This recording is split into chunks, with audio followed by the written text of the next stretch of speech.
You are listening to Proof Text, a Glossa House podcast exploring Scripture and all things related to it. New episodes are released daily.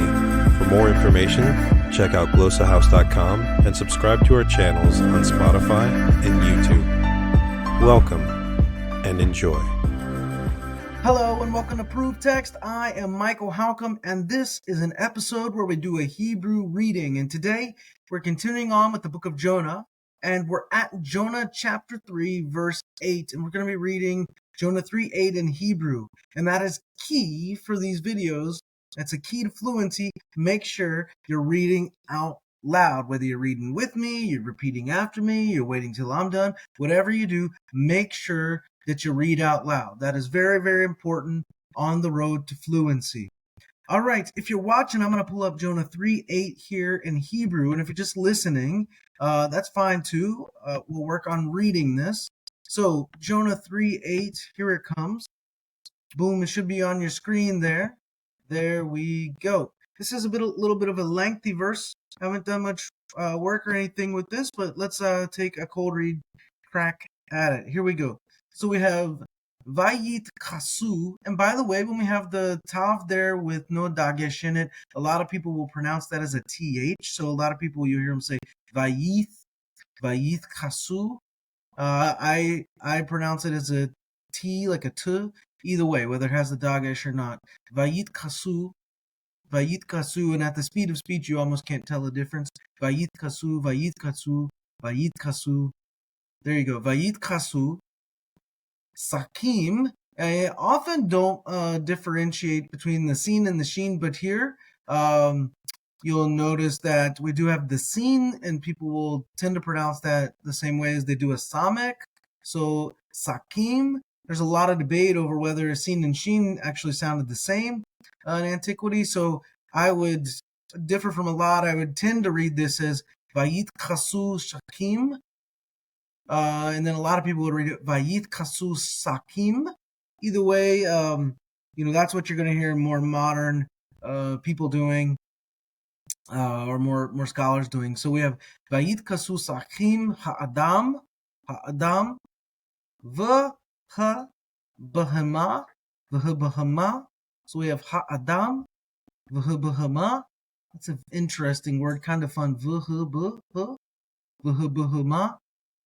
So we have Ha'adam V'ha, and then we have Vayikrau. Now again, we have the Aleph with the Vav here with the U sound in it. So we could do Vayikrau. I think a lot of people would do Vayikru or Vayikrau. And then we have El, when we have the Aleph starting and the vowel under is what you can pronounce. So here you can do Al or El, Elohim. So we have Vayikrau El Elohim. So V'b'chama Vayikrau El Elohim. V'chazaka, V'chazaka, Chazeka, V'chazaka. V'yashvu, Yashuvu. Notice the kibbutz underneath there, the three dots going vertical. I think that's the name of it. I haven't looked at the vowel names in a long time. V'yashuvu. And notice that the beit doesn't have a dagesh, so typically going to be pronounced as a V sound. So v'yashuvu. So we have b'chazaka, v'yashuvu. And then we have aish, or ish. A lot of people will just say ish. I'm going to say aish, or ish is fine, either one. So vayeshuvu, ish, aish. I want to get my sound in there, so ish, and that's a hard habit for me to break. So v'chazaka, vayeshuvu, aish. Mi dereko,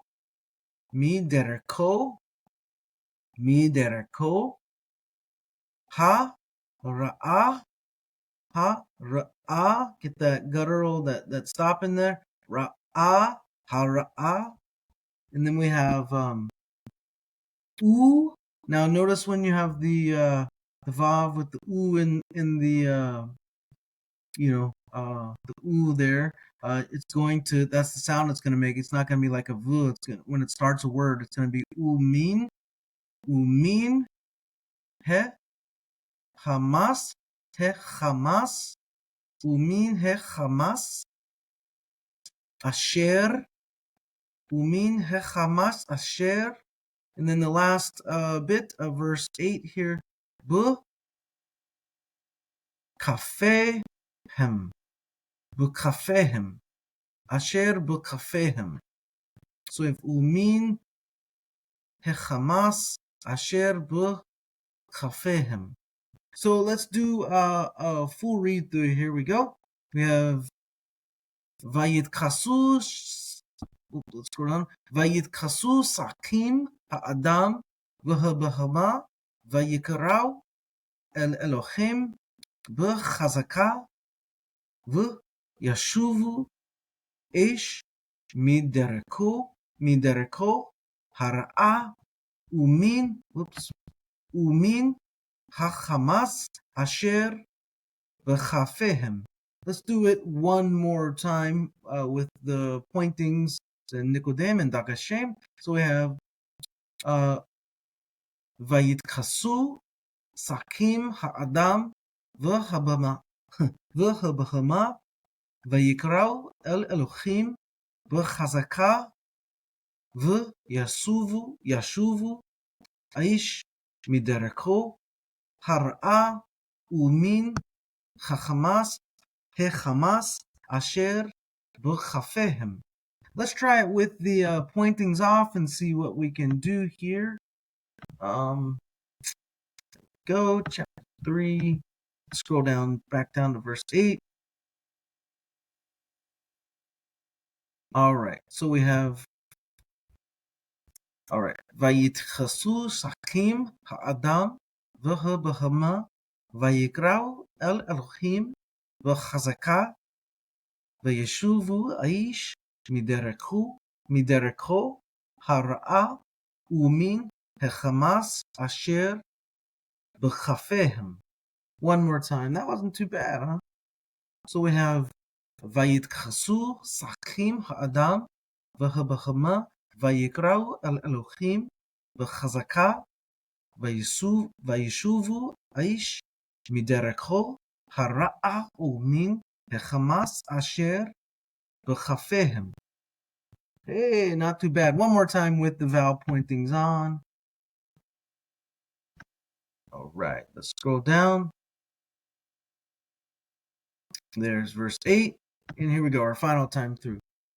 Vayitkasu sakim ha'adam v'habahama vayikrau el Elohim v'chazaka v'yeshuvu aish midereko hara'a umin hechamas asher b'chafehem. One more time. I messed up there at the end. I wanted to nail it. So let me try one more time. Read along with me. So here we go.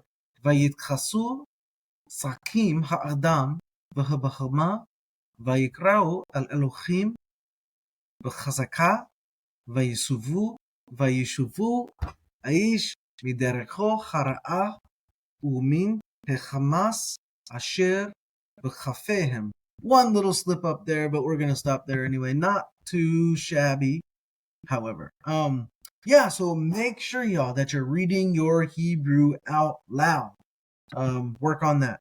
All right, friends, I'm gonna stop there and say I hope that helps.